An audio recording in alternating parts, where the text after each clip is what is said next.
ನಮಸ್ಕಾರ ಕುಡ್ಲ. ಮಹಿಷಾಸುರನನ್ನ ಸಂಹರಿಸಲು ಉದ್ಭವ ತಾಳಿದವಳು ಉಗ್ರ ಸ್ವರೂಪಿಣಿ ಆದ್ರೆ ಮಾತೃಮಯಿ. ನವರಾತ್ರಿಯ 6ನೆಯ ದಿನದಂದು ಕಾತ್ಯಾಯಿನಿ ದೇವಿಯನ್ನ ಆರಾಧಿಸಲಾಗ್ತದೆ. ಎಲ್ಲರಿಗೂ ನವರಾತ್ರಿ ಹಬ್ಬದ ಹಾರ್ದಿಕ ಶುಭಾಶಯಗಳು. ನಾನು ಸಾಕ್ಷಿ ಶೆಟ್ಟಿ. ಓಂ ಕಾತ್ಯಾಯಿನೇ ಮಹಾಮಾಯೆ ಮಹಾಯೋಗಿನ್ಯಾಧೀಶ್ವರಿ ನಂತಕೂಪ ಸುತಂ ದೇವಂ ಪತಿಂ ಮೇ ಕುರುತೆ ನಮಃ. ಮಹರ್ಷಿ ಕಾತ್ಯಾಯನರ ಆಶ್ರಮದಲ್ಲಿ ಇವಳ ಜನ್ಮವಾಗಿದೆ.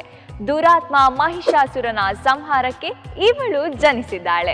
ಕಾತ್ಯಾಯಿನಿ ದೇವಿಗೆ 4 ಕೈಗಳಿದ್ದು ಅವಳ ವಾಹನ ಸಿಂಹವಾಗಿದೆ. ಕಾತ್ಯಾಯಿನಿಯ ಮುಖದಲ್ಲಿ ಉಗ್ರ ಕೋಪವಿದೆ, ಆದ್ರೆ ಮನಸ್ಸಿನಲ್ಲಿ ಭಕ್ತರಿಗಾಗಿ ಮಾತ್ರ ಸ್ನೇಹವಿದೆ.